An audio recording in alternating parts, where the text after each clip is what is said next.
Permanece en unidad, porque la fuerza es la unión. La fuerza es la unión, la fuerza es la unión, te digo. Venga toda Venezuela a organizarse. La fuerza es la unión, la fuerza es la unión. Y a poner tu granito de arena, dale por Venezuela. Actívate, en la unión está la fuerza. Por eso te digo que la fuerza es la unión. Muy buenos días, Venezuela. Bienvenidos todos a este su espacio. La Fuerza es la Unión, una tribuna abierta de la sociedad democrática venezolana para compartir con todos ustedes, más allá de cualquier distingo puntual, partidista o ideológico, la angustia, la preocupación, la justa indignación por lo que hoy está ocurriendo en nuestro país y también la certeza, la confianza, la esperanza de que trabajando juntos, de que remando unidos en la misma dirección, seremos capaces de construir la Venezuela de trabajo y de respeto, la Venezuela con alimentos y con medicinas, la Venezuela con democracia y con libertad, que todos necesitamos y que ciertamente todos merecemos. Una gran cantidad de noticias irrumpen en la madrugada de este viernes 12 de junio, todas preocupantes, muchas de ellas referidas al tema de la pandemia, de distinta manera. Migración Colombia anuncia que va a tomar medidas para impedir o en todo caso ralentizar el flujo de autobuses con venezolanos hacia la frontera con Venezuela, venezolanos que buscan reingresar a su país. Todo esto en virtud de las medidas restrictivas que ha tomado el señor Maduro Moros, impidiendo que los nacionales venezolanos regresen a su país como es su derecho y estableciendo cupos diarios y días de la semana en los que tales reingresos son posibles. Lo que denunció acá la gente de Fundarredes, el doctor Tarazona, hace 4 días. Ayer hubo una rueda de prensa o alocución del señor Maduro Moro refiriéndose precisamente a ese tema, en términos ciertamente lamentables. Eso es parte de la información. Tenemos también información local vinculada al tema. El alcalde de Chacao, Gustavo Duque, informó que 5 trabajadores de salud Chacao están en lo que podríamos llamar prediagnóstico de COVID-19, están esperando la prueba definitiva, el PCR, porque al parecer dieron positivo en la prueba rápida y han presentado algunos síntomas. Es una situación compleja ciertamente, pero bueno, todo esto tiene que ver también con el manejo de la información. El gobierno tiene muchísimo tiempo regateándole la información epidemiológica a los venezolanos, negándole a los venezolanos información epidemiológica, información económica, información sobre cifras en materia de seguridad. El venezolano ya acostumbra, ya sabe pues que cuando exige información pública, es decir, información que tiene interés público y que fue recabada con fondos públicos, resulta que el gobierno maneja eso como que si fuera información de ellos, del gobierno, del régimen, del PSUV, del partido o del lidercito que está al frente de la oficina respectiva. Eso es malo, eso es muy malo. Ahora, eso es muchísimo más malo cuando esa conducta es desarrollada por quienes debieran ser la alternativa. Han habido situaciones lamentables, han habido planteamientos, por ejemplo, acerca de cuál es el monto de los recursos que maneja el gobierno interino presidido por mi presidente Juan Guaidó, para saber, bueno, de qué dispone la República y cómo se podría utilizar esos recursos para, por ejemplo, apoyar a los venezolanos migrantes que están en situación desesperada en lugares como Perú, como Ecuador, como Colombia. Porque utilizar esos recursos que están en el exterior para ayudar a esos venezolanos que están en el exterior no supone en ningún caso la necesidad de pacto o acuerdo con Maduro. Es decir, Maduro no podría interrumpir, no podría sabotear esa diligencia. Sin embargo, la respuesta que se ha dado en algunos casos es, no, es que eso no se puede revelar, porque, ¿sabe? Si llegamos a decir cuál es el monto de los recursos que tenemos, los acreedores de los bonos van entonces a tratar de echar mano a esos recursos y tal y cual, como que si esa información no saliera prácticamente hasta en revistas. Bueno, ese es el tipo de conducta que no se puede admitir. Ayer hubo una situación lamentable.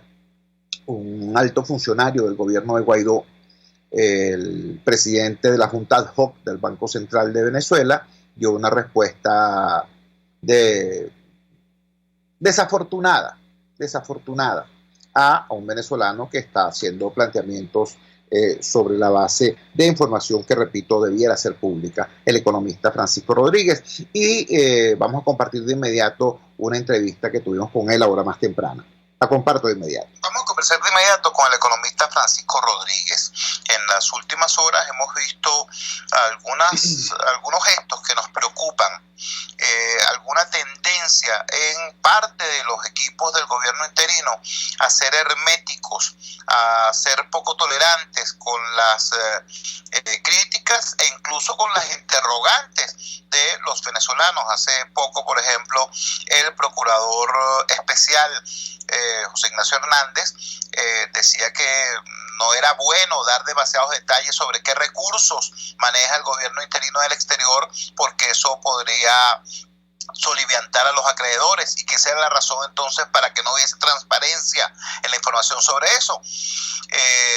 Recientemente vimos una declaración del presidente de la Junta ad hoc del Banco Central, el economista Ricardo Villasmil, quien, después de quejarse de que Maduro lo acusara de traidor a la patria, él mismo entonces utiliza la misma acusación, la misma expresión para referirse a otro opositor que tiene un matiz, que tiene una diferencia, digamos, técnica, práctica, metodológica en el análisis de ciertas situaciones.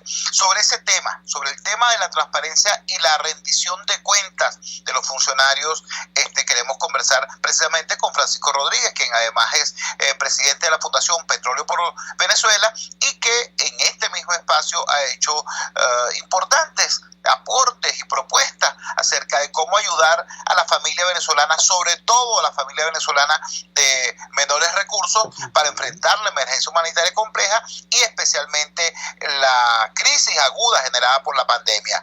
Francisco, gracias por atender nuestra llamada madrugadora. Te escuchamos. Sí, muy buenos días, Chu. Saludos a ti y a todos tus oyentes. Efectivamente, los comentarios que tú señalas son fuente de preocupación, tanto los del procurador especial como el del presidente de la Junta ad hoc del Banco Central de Venezuela. Comienzo por ese segundo, quien en base a algunos cuestionamientos, observaciones que hemos hecho sobre el manejo de los recursos, más que todo orientados a tratar de sugerir, recomendar cómo se podría utilizar el dinero que está en manos del gobierno interino para ayudar a los venezolanos, ha reaccionado llamándonos a quienes pedimos ese tipo de iniciativa traidores de la patria. Traidores de la patria es un término bastante fuerte que en Venezuela la verdad que yo no lo había oído utilizado sino durante el chavismo y por algunos de los factores más extremos del chavismo. Y a mí me dejó en cierto sentido un recuerdo de escuchar la reacción que tenía siempre ante cualquier tipo de cuestionamiento, ante cualquier tipo de interrogante, el exministro de Planificación Jorge Giordani, que también solía utilizar el mismo tipo de calificativos. Para recordar a los oyentes, aquí básicamente la fuente de la discusión que ha llevado a que nos entreguen el gobierno interino, a quien yo considero el gobierno legítimo, y quiero aclarar eso. Yo considero que Juan Guaidó es el presidente legítimo de Venezuela, y justamente yo le he sugerido iniciativas de políticas para ayudar a los migrantes, para traer para atender la crisis del coronavirus a Juan Guaidó y a la Asamblea Nacional Legítima que lo nombró. En este contexto nosotros hicimos la recomendación de un programa de ayuda a los migrantes venezolanos, en el entendido de que por lo menos un programa para ayudar a los migrantes no necesitaba de un acuerdo con Nicolás Maduro que luce cuesta arriba, difícil, a veces las características del régimen, y frente a eso planteamos la posibilidad de utilizar los recursos que estaban en el exterior, y ahí justamente ha reaccionado tanto el presidente de la Junta ad hoc del Banco Central como el procurador especial, cuestionando los motivos que tenemos algunos de nosotros para pedir eso, y siento que si nosotros estamos pidiendo que se ayuden a los ciudadanos del exterior, entonces es porque Nosotros tenemos algunos motivos oscuros porque somos traidores en la patria, porque queremos ayudar a los acreedores a que embarguen ese dinero. Y la verdad que cuando consideras esos argumentos no revisten un análisis serio, entre otros este tema de si los acreedores pueden embargar los activos. O sea, todo el mundo sabe, cualquier analista serio lo sabe y entiende que en este momento hay una orden ejecutiva dictada el 5 de agosto del 2019 que impide cualquier embargo de activos por parte de los acreedores. Por lo tanto, esa no es una preocupación real. Pero a mí me preocupa mucho ver esta reacción cuando uno pide transparencia, cuando uno pide discusión, cuando uno pone ideas alternativas, y me preocupa porque yo a veces me pregunto, oye, ¿será que lo peor del chavismo, del madurismo, de verdad nos dejó contagiados a todos? Eso que decían de que Chávez lo tiene loco, ¿será que era de verdad? O sea, porque cuando uno ve a gente, y por cierto, y quiero reiterar esto, ya lo he dicho en otras oportunidades, pero quiero reiterar que yo tengo el mejor criterio, no solo profesional, sino también ético, de José Ignacio Hernández, del procurador especial, de Ricardo Yasmil, el presidente de la Junta Directiva del Banco Central de Venezuela, y de los otros miembros del gobierno interino, pero que hemos llegado al nivel que cada vez que hay un cuestionamiento se acusa de forma vehemente a quien está cuestionando, preguntando, pidiendo rendición de cuentas, de ser patria. Wow, o sea, eso me suena como que estoy oyendo ni siquiera a Jorge Giordani, sino a Diosdado Cabello, y bueno, esa no es la Venezuela que yo quiero, esa no es la Venezuela que ninguno de nosotros queremos. Y yo les invito, yo entiendo que, y por cierto, entiendo que dentro de esto hay motivaciones que pueden llegar a afectar el nivel de equilibrio emocional de la gente. En el caso de Ricardo Villamil, hubo un allanamiento en el exterior, hubo un allanamiento contra su casa, algo que yo condeno enérgicamente, y es uno de los enormes abusos del régimen de Maduro. Pero por eso le recuerdo que Usted escucha contra la intolerancia, contra la opacidad del régimen de Maduro. Hay que gobernar con el ejemplo de la tolerancia, con el ejemplo de la integridad y con el ejemplo de la transparencia. Estamos conversando, repito, con el economista Francisco Rodríguez. Él es presidente de la Fundación Petróleo por Venezuela, organización no gubernamental que ha hecho importantes propuestas al gobierno del presidente legítimo Juan Guaidó y también incluso el régimen de Nicolás Maduro, en tanto que su gobierno de facto controla importantes palancas de poder. Todas estas propuestas han tenido que ver con la mejora sustancial de la vida del venezolano de a pie, no para quitarle presión al régimen, sino al contrario, para dotar al ciudadano de mayores elementos que le permitan resistir con eficiencia y combatir incluso con eficiencia a este proyecto autoritario. Y con esto, Francisco, voy al fondo, a lo que a mí me parece que es el fondo de esta situación. Hay que decirlo con claridad, hay sectores de la dirigencia política opositora que al parecer suponen que mientras peor esté la gente, más indignada estará contra el régimen de Maduro, y en consecuencia eso acelerará la caída del mismo. Mi opinión, por mi experiencia, por mi trabajo diario en los sectores populares de Caracas y de otras ciudades del país, eso es un error, porque mientras más deprimido esté económicamente, socialmente el venezolano, está más inerme en brazos de la extorsión clientelar del régimen. ¿Cuál es tu opinión a propósito de eso? ¿Será que es imposible cambiar esa mentalidad en sectores de la oposición venezolana y del mismo gobierno de Guaidó? Sí, lamentablemente esa es una posición que se ve mucho en algunos círculos del gobierno interino, no en todo. O sea, yo te quisiera reiterar, por ejemplo, hay personas como Miguel Pizarro, a quien yo respeto muchísimo, que se han enfocado en lograr hacer realidad iniciativas concretas para ayudar a la gente. Y Miguel Pizarro es el representante ante Naciones Unidas del gobierno interino, del gobierno de Juan Guaidó. Por lo tanto, yo creo que aquí hay mucha variedad en las posiciones, pero ciertamente nosotros vemos una posición recalcitrante, una posición de acuerdo con la cual hay que aumentar el sufrimiento de los venezolanos de forma de generar el estallido que va a lograr sacar a Maduro. Y bueno, como tú decías, primero eso es incorrecto, primero eso revela un enorme desconocimiento sobre cómo son las dinámicas sociales. Mientras la gente está pasando más dificultades, más necesidades, más poderoso se vuelve el régimen autoritario. En realidad tú necesitas empoderar a la gente, devolverle una capacidad de tomar decisiones. Y por lo tanto, esa idea y esa tesis que nosotros estamos viviendo, ¿qué más crisis que la que ya se ha dado en Venezuela, que es, de acuerdo con todas las mediciones, la peor crisis vivida no solo en nuestra historia republicana, sino en la historia de toda América Latina?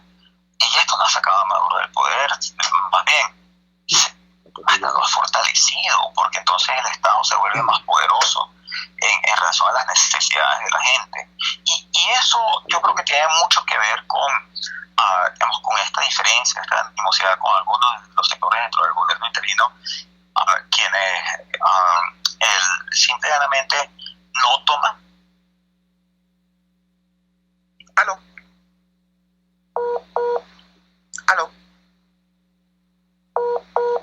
Tenemos problemas en la conexión con nuestro entrevistado Francisco Rodríguez.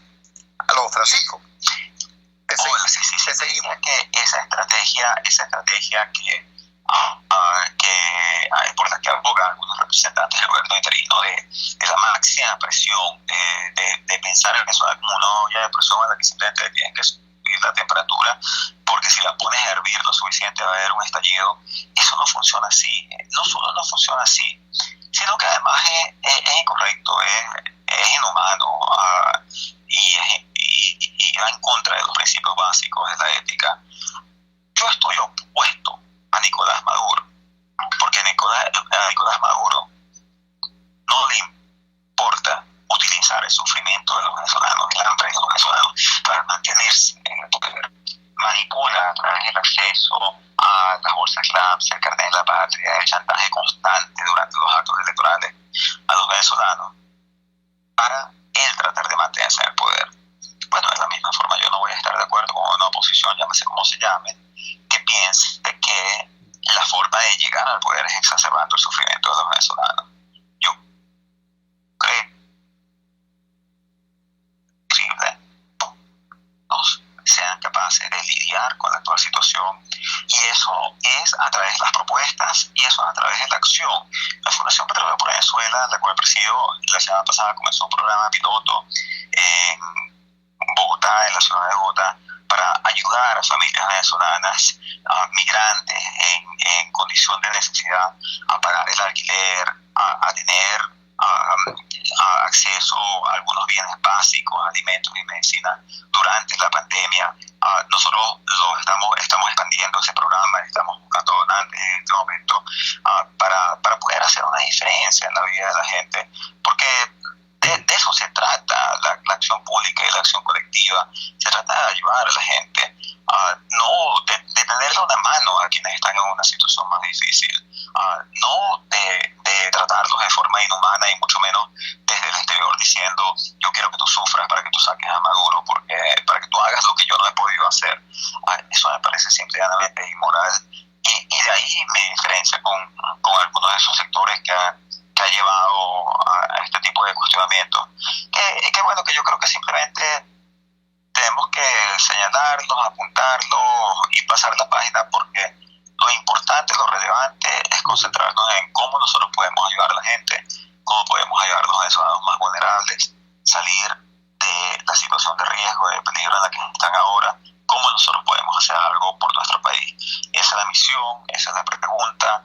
Lo que nos desvía de esa pregunta es simplemente una distracción. Así que cualquier cuestionamiento, cualquier epíteto, yo estoy dispuesto a pasarle la página lo más rápido posible, porque eso no es lo importante. Por lo tanto, invito a Ricardo Villamil, invito a José Ignacio Hernández, procurador especial, invito a todos con quienes yo he tenido diferencias, a que nos encontremos, pongamos esa diferencia al lado y comencemos a pensar en cómo podemos trabajar y unir esfuerzos para ayudar a la gente a resolver sus problemas, a los problemas que enfrenta hoy, que son problemas reales y de los cuales necesita de la ayuda de todos y necesita de la solidaridad de los venezolanos que podemos ofrecerle. Francisco, te agradecemos vivamente que nos hayas regalado estos minutos en esta madrugada. Era la voz del economista Francisco Rodríguez exponiendo su punto.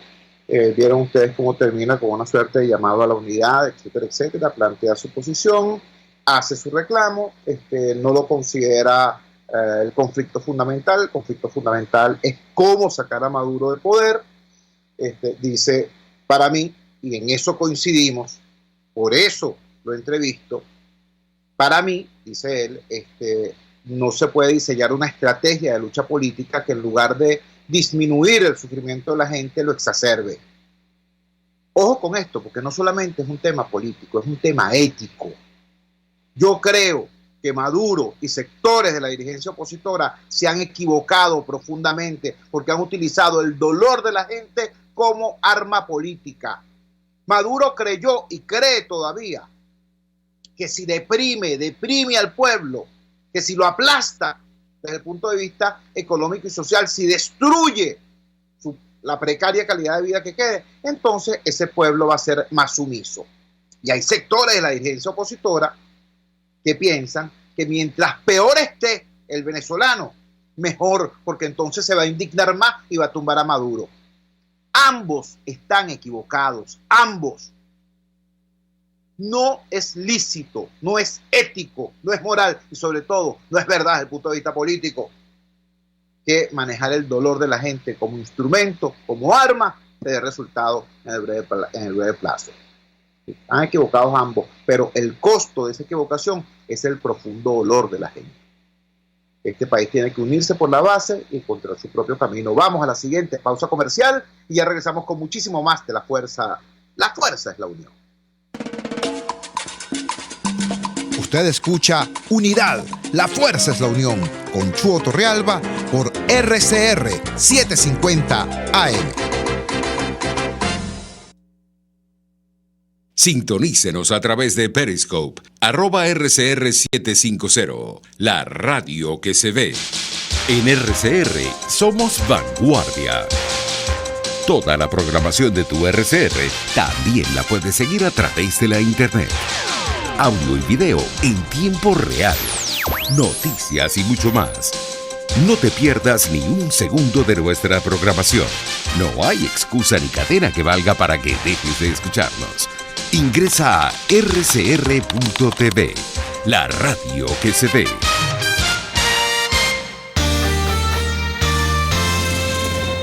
Los temas de actualidad más relevantes son expuestos a la luz de La Linterna. Diego Bautista Urbanica le invita a formar parte de este ameno espacio de charla y análisis con una buena taza de café y al son de buena música. La Linterna, de lunes a viernes, a partir de las 2 de la tarde, por RCR 750 AM. Opinión, ideas en debate. Usted escucha a Chuo Torrealba en Unidad, la fuerza es la unión, por RCR. Regresamos a La Fuerza es la Unión. El tema electoral está sobre el tapete. El tema electoral está, prácticamente las horas están contando. El Tribunal Supremo de Justicia de Maduro le puso un plazo de 72 horas al Comité de Postulaciones de la Asamblea Nacional para que presentara la lista de los candidatos a integrar el nuevo CNE.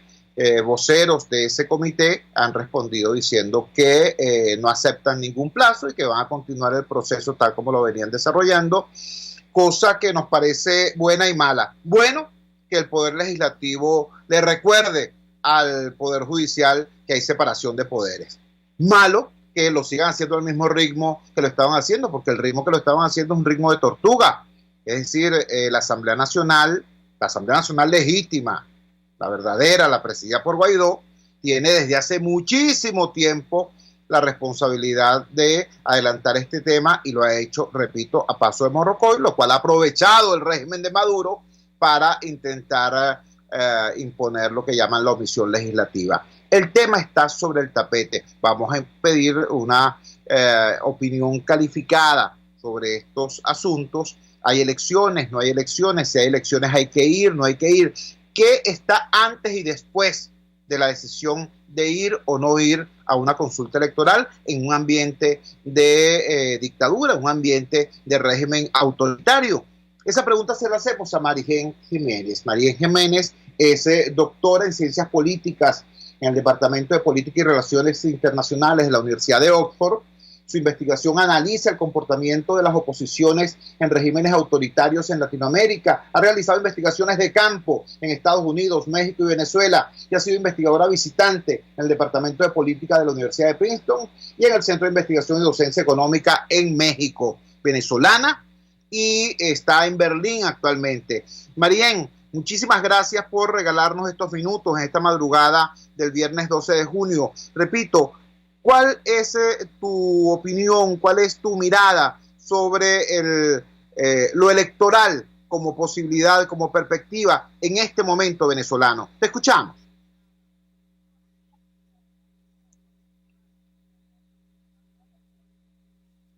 Esa pregunta se hace claramente en un contexto pues muy difícil, ¿no? Como bien lo has dicho, Venezuela es un régimen autoritario hoy en día. Esta pregunta tenemos que entenderla en ese contexto, pero no perdamos tiempo en resaltar lo que ya sabemos, ¿no? Enfoquémonos en qué podemos hacer, en qué caminos podemos encontrar para dar soluciones a la población y brindar algunas luces dentro de tanta oscuridad. En primer lugar, me gustaría decir que la participación ciudadana es un derecho, no es un favor. Es un derecho y nos toca a todos los ciudadanos, a toda la sociedad civil, a los periodistas, a los partidos políticos, hacer que este derecho se pueda cumplir. ¿Cómo lo hacemos? En primer lugar, dando el debate. Así que te felicito y te agradezco nuevamente el espacio. Yo creo que es muy importante liberarse de esa camisa de fuerza que nos impone el régimen de Maduro, pero también una parte de la oposición que quiere cerrar el debate en vez de abrirlo. Ahorita tenemos que enfocarnos en democratizar espacios, ir conquistando espacios, liberalizar, abrir, no cerrar aún más. Entonces, ¿cómo vamos a entender las elecciones en este contexto autoritario? Sin duda un reto, como ya te dije, creo que la experiencia comparada, yo creo que ahí es muy útil. No se debe desechar de una vez el debate ni la pregunta si se va a participar o no. Ahora, esa pregunta, si se participa o no, ya no las podemos plantear de esa forma. Así no las podíamos plantear hace un año o hace un año y medio, cuando teníamos tiempo para deliberar libremente desde afuera o incluso también en los espacios de debate en Venezuela. Hoy en día ya es muy tarde para eso. Por las razones que sean, por las razones obvias, no se logró el trabajo en el comité electoral de la Asamblea Nacional. Maduro claramente no tiene un interés, como lo has dicho tú 1000 veces en tu programa y todos los vecinos, no tiene interés en una elección competitiva. Entonces, ahorita esa pregunta, si se participa o no, hay que reformularlo. ¿A qué me refiero con eso? Bueno, en regímenes autoritarios aún ocurran elecciones y aún ocurran protestas. Entonces, ¿cuáles son las protestas buenas y cuáles son las protestas malas? ¿O cuál es la elección buena o cuál es la elección mala? Hoy en día el contexto en Venezuela cambió, no es 2015, una población que sufre aún más, los espacios se cerraron aún más, sin duda la persecución política incrementó, pero las elecciones igual van. Entonces, ¿qué hacemos? No quiero dar vueltas, creo que la elección es un momento para la movilización, para la organización, es un voto protesta. Y no se trata de si vas el día a la elección o no, puedes ir o no. La pregunta es en qué macroestrategia vas a entender esa elección. ¿Qué vas a hacer el día después? Eso implica una serie de micromovilizaciones, macromovilizaciones, y ojo, aquí me queda muy claro también, y tú lo has conversado con muchas otras personas en tu programa, el tema de la pandemia sin duda impone muchísimo más retos. Pero estos son los retos que tenemos, Chugo. Tenemos que remar igual, tenemos que darle soluciones y respuestas a una población que la exige, de todos sus ciudadanos también, de los políticos. Y quiero hacer un breve comentario también sobre el tema de las elecciones no competitivas, en un régimen no competitivo. Tú has visto también un poco cómo el debate sobre la caracterización del régimen en las redes sociales pues se ha minimizado, se ha buscado deslegitimar por alguna parte de la oposición. Es muy importante que se entienda que aún asumamos que vamos y que se roban la elección. ¿Cuál es la estrategia postelectoral? Hemos visto que en otros casos, en otros países, el fraude electoral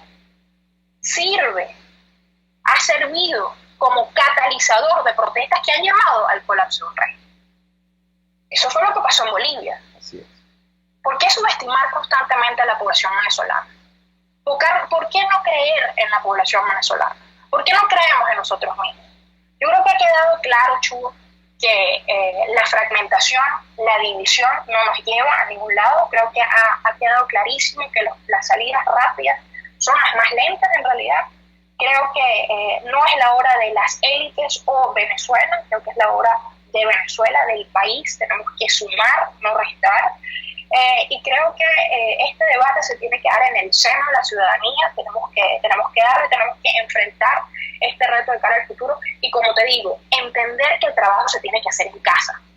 Yo no sé si es necesario, pero en todo caso suma que Felipe González ayer haya dicho que la estrategia opositora tiene que ser autónoma.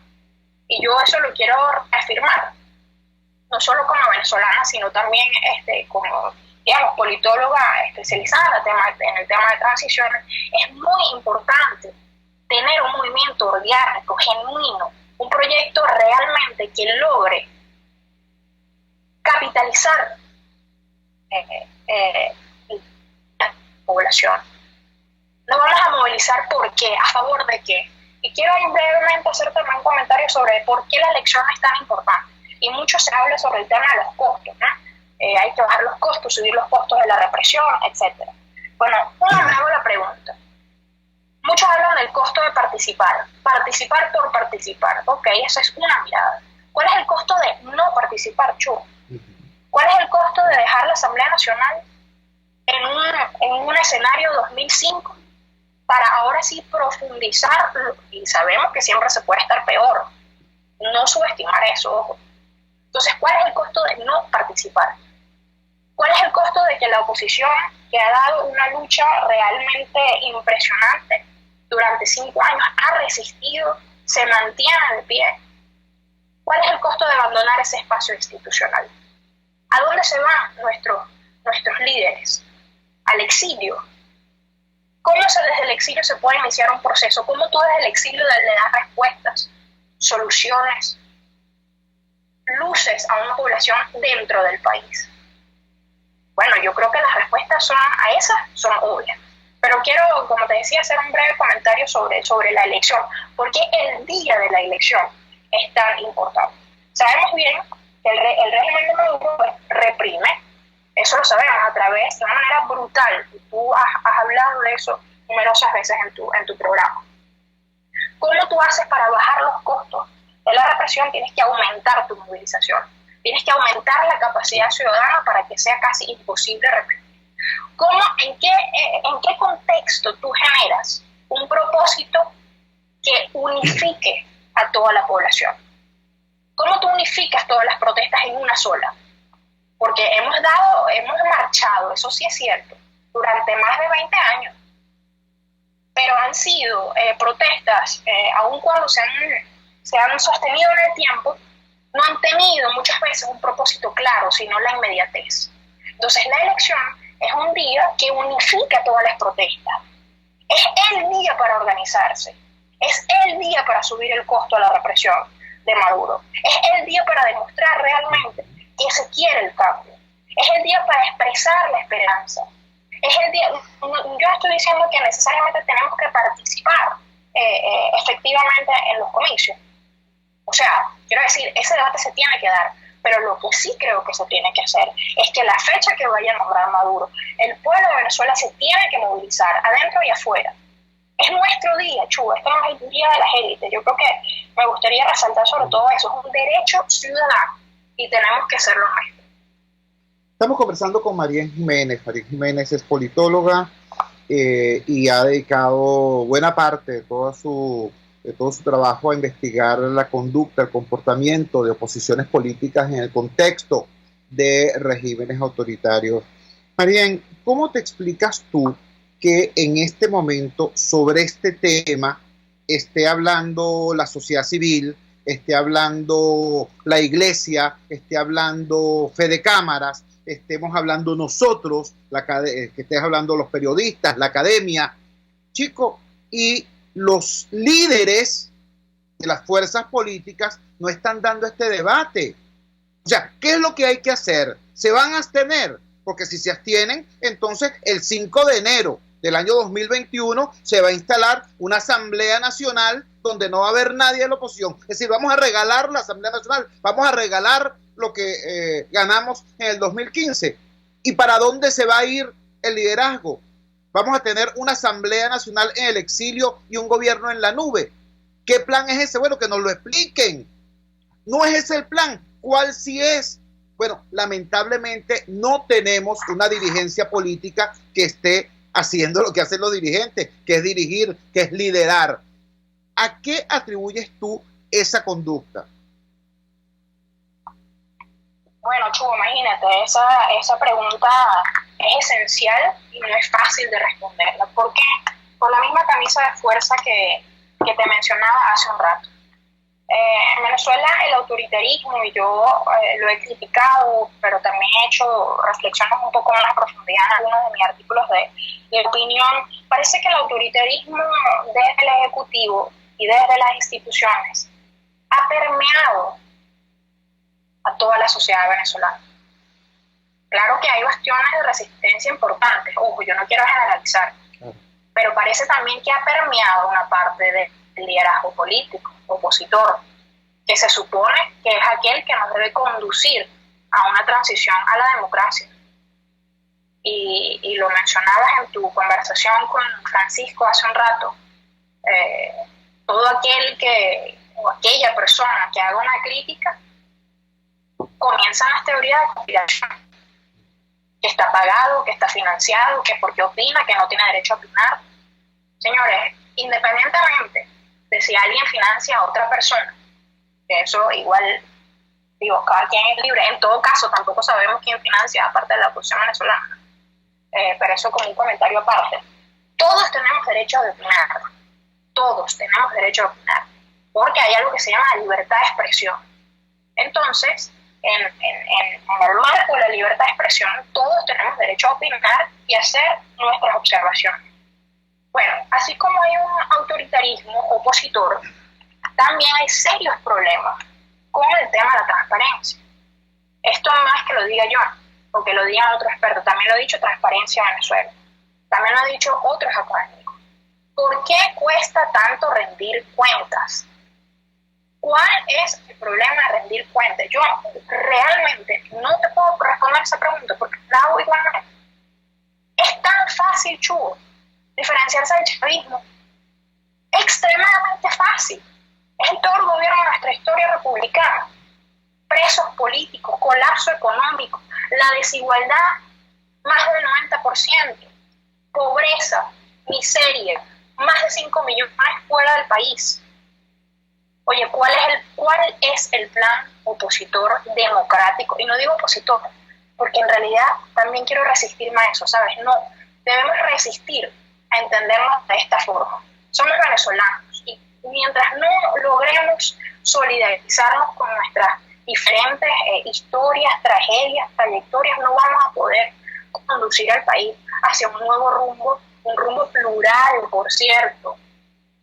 Pero entonces, ¿cómo quiere un liderazgo opositor construir una esperanza, cautivar, enamorar, conquistar, la palabra que queramos usar, a la población, si no rinde cuenta? Ese trabajo ya está hecho. La transparencia es parte de la democracia. La rendición de cuentas es parte de la democracia. No hemos visto el liderazgo opositor en este año y casi año y medio que va de gestión un informe. Lo hablaban hace un rato con el tema de los fondos. No lo hemos visto. Entonces realmente esto es un problema. Marien, disculpa, tenemos varias interrogantes que han surgido desde el chat de las personas que siguen esta transmisión vía Periscope.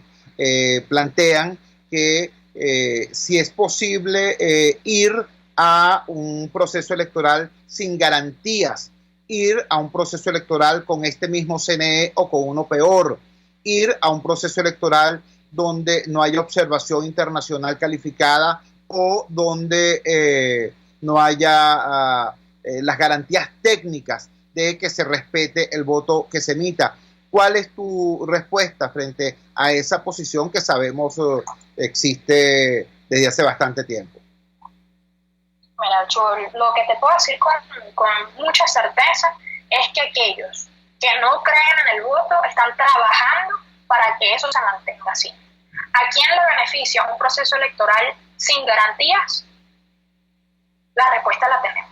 No solamente el régimen autoritario, sino también le favorece ese discurso a aquellos que no ganarían una elección. Entonces, aun cuando los intereses son distintos, las narrativas son distintas, lo que te quiero decir es que los grupos que no están interesados en una elección más o menos respetable están trabajando para eso. Yo creo que es muy temprano todavía y hay un poco de esperanza que se pueda lograr algo. Ahora bien, yo creo que tampoco hay que ser ingenuos, ¿verdad? Porque esto no es fácil. Y yo no puedo decir hay que ir sin garantía. Claro que no, pero esa es la trampa en la cual te meten algunas camisas de fuerza. No se trata de ir sin garantía, nuevamente. Este es como una protesta. El voto ahora en este contexto debe entenderse como una protesta y un acto de resistencia democrática, de intentar mantener un espacio institucional, y solamente desde el espacio institucional es que tú puedes realmente conducir un cambio, una transformación en Venezuela. El tema de las garantías, ¿por qué no lo doy por cerrado? Bueno, vimos el tema de las 72 horas. Sin duda es una acción, de un TSJ en un contexto autoritario. Eso lo sabemos. Ahora, ¿qué está haciendo el liderazgo opositor? ¿Qué está haciendo el liderazgo? Mira, aquí yo misma caigo en la trampa. ¿Qué está haciendo la Asamblea Nacional, que representa a todos los venezolanos, no opositores? ¿Qué está haciendo la Asamblea Nacional para abrir esa pequeña rendija? Están negociando. Esto es una negociación en Chubut. Alguien da y el otro también da. La Asamblea Nacional, y lo han dicho otros colegas también, tiene la capacidad para ofrecer garantías, tiene la capacidad para negociar. La pregunta es, ¿quiere hacerlo? Yo no te sé decir si lo quiere hacer o no, si lo está procurando o no. Yo creo que se necesitan también, así como dicen que se necesitan muestras de buena fe por parte de Maduro, pues yo también creo que del lado de la Asamblea Nacional se tendría que ver una disposición mucho más amplia, abrir el debate sobre la elección. Y la elección, nuevamente, no entendida como vamos a ganar las 2/3 partes como en el 2015. No, este es otro escenario. Es un escenario de protesta, es un escenario de resistencia, es un escenario también donde la comunidad internacional puede ejercer un rol, importante. ¿Cómo? Ofreciendo algún tipo de garantía. ¿Por qué no consultar a Naciones Unidas? ¿Por qué no consultar a la Unión Europea? O sea, esos son los trabajos que se deben estar haciendo. Espero que lo estén haciendo. Y mientras tanto, la ciudadanía tiene que empujar tiene que hacerse sentir, tiene que exigir la lucha por su derecho, pero no solamente exigirla, sino también ejercerla. Así que conectándolo con lo que mencionabas, el rol de las comunidades religiosas, el rol de los periodistas, el rol de las academias, el rol de la ciudadanía, creo que es esencial en este momento unirse, hacer de este debate nuestro debate. Venezuela no es nuevamente un país de élites. Venezuela es de todos los venezolanos, así que nos corresponde asumir este rol en el diseño de una transición y una transformación para tener en un futuro un país más justo, más igual y en el cual todos podamos participar. Marien, te agradecemos inmensamente que nos hayas regalado estos minutos en esta madrugada del viernes 12 de junio y vamos a seguir conversando porque este debate se estimula es debatiendo. Muchísimas gracias y buenos días. Muchas gracias a ti, Chu. Un abrazo. Marien Jiménez, ella es doctora en Ciencias Políticas, es egresada y trabaja en el Departamento de Ciencias Políticas de la Universidad de Oxford y ha realizado un fuerte trabajo de investigación precisamente sobre el comportamiento de oposiciones políticas en el contexto de regímenes autoritarios. Vamos a la siguiente pausa comercial y ya regresamos con muchísimo más de La Fuerza. La fuerza es la unión. Les estamos presentando Unidad, la fuerza es la unión, solo por RCR 750 AM. Puedes seguirnos en nuestras redes sociales. En Twitter, @RCR750, la radio que se ve. Pluralidad contigo. Respeto contigo. Responsabilidad contigo. Libertad contigo. Estamos contigo y punto. De lunes a viernes a la 1 de la tarde. Contigo, solo por RCR 750 AM. Porque lo bueno une. RCR 750 AM. Porque lo bueno une.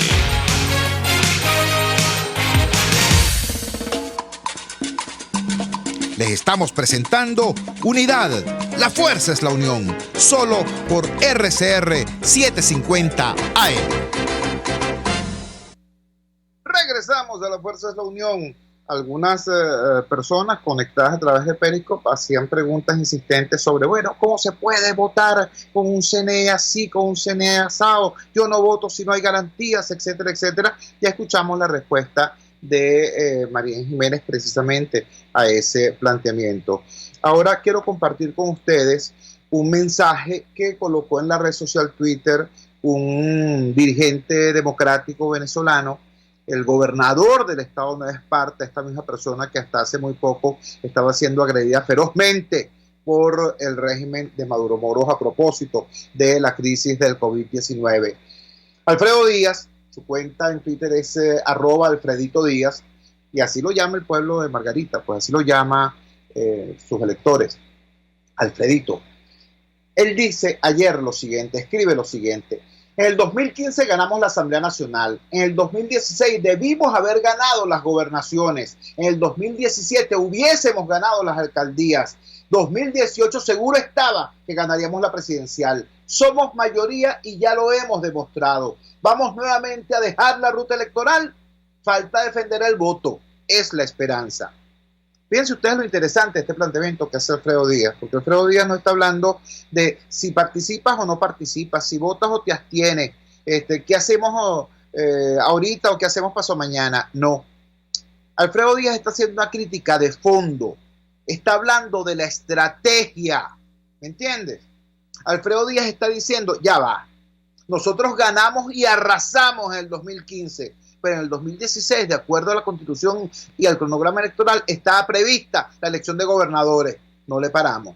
Y en el 2017 estaba prevista la elección de alcalde, no le paramos. Y en el 2018 estaba prevista constitucionalmente la elección presidencial. Dice, si hubiésemos ganado la Asamblea Nacional en el 2015, las gobernaciones en el 16, las alcaldías en el 2017, arrasamos el 18. Pero ¿qué fue lo que pasó? Recordemos, ¿qué fue lo que pasó? Lo que ocurrió fue que alguien dijo, no, este país no aguanta hasta el 2018. Aquí el asunto es ya, porque este país no aguanta hasta el 2018. Que estamos en el 20. Y estamos en el 20 mucho peor de como estábamos en el año 2015. ¿Qué les parece? Entonces, repito, es interesante el planteamiento que hace Alfredo Díaz porque nos remite a la discusión real. La distancia más larga entre dos puntos es el atajo. Se tomó un atajo porque supuestamente este país no aguantaba hasta el 2018 y llegamos al 2020 en esta situación. Y vamos por un 2021, por cierto, preocupante. Entonces, el tema de fondo es la estrategia. Y esto hay que resolverlo con seriedad. A quienes preguntan, pero bueno, ¿cómo se va a votar en dictadura? Ah, bueno, chicos, ¿tú sabes lo que hace la gente cuando está en dictadura? Pelear por elecciones, ¿no? Y como sabes que estás enfrentando a un dictador, sabes que las elecciones que vas a lograr, si es que las logras, no van a ser elecciones perfectas, no van a ser elecciones como en Suiza, como en Suecia, como en Noruega, no. Van a ser las elecciones que puedas lograr, pero esa rendija democrática la tienes que aprovechar para meter la cuña y expandir. Eso es lo que hacen los demócratas precisamente cuando enfrentan una dictadura. Ahora, eso hay que discutirlo, eso hay que debatirlo. ¿Sabes por qué? Por una razón elemental. ¿Entiendes? La razón elemental es que si tú te retiras de la lucha, entonces el otro avanza. Eso es como que si yo dijera, no vale, en dictadura no hay libertad de expresión. Entonces, ¿por qué voy a estar yo amaneciendo todos los días diciendo verdades, desnudando realidades, desafiando la censura si estamos en dictadura? No, yo me abstengo de hablar, me voy para mi casa. ¿Entiendes? Ah, no, que en dictadura no hay derecho a la libre manifestación, te sacan la policía, te tiran a los colectivos. Entonces no se puede, no hay garantías. Claro que no hay garantías porque estamos en dictadura. Y todo lo que hagas, informar, manifestar o votar, es un acto de rebeldía frente a los fascinerosos que desgobiernan el país. Simplemente para que lo pensemos y para que entendamos que el tema de fondo no es, repito, votar o no votar, sino en qué estrategia estamos. Porque hasta el año 2015 estaba clara cuál era la estrategia. Desde el año 16 en adelante vamos de bandazo en bandazo y de derrota en derrota. Entonces la pregunta de fondo es la que plantea este dirigente democrático, el gobernador del estado de Nueva Esparta. ¿Qué estrategia es la que se le está planteando al país? Ese es el reclamo, esa es la pregunta y esa es la respuesta que tenemos que construir. Y por cierto, entre todos. Trabajaba para ustedes en la dirección general de la emisora Jaime Nestares, al frente de los controles estuvo César Arteaga, habló para ustedes su amigo, comunicador popular, activista social, ciudadano en lucha por la democracia y por la libertad, Jesús Chúo Torrealba. Ahora más que nunca, fuerza Venezuela, porque la fuerza es la unión. RCR presentó Unidad, la fuerza es la unión, con Chúo Torrealba, solo por RCR 750 AM.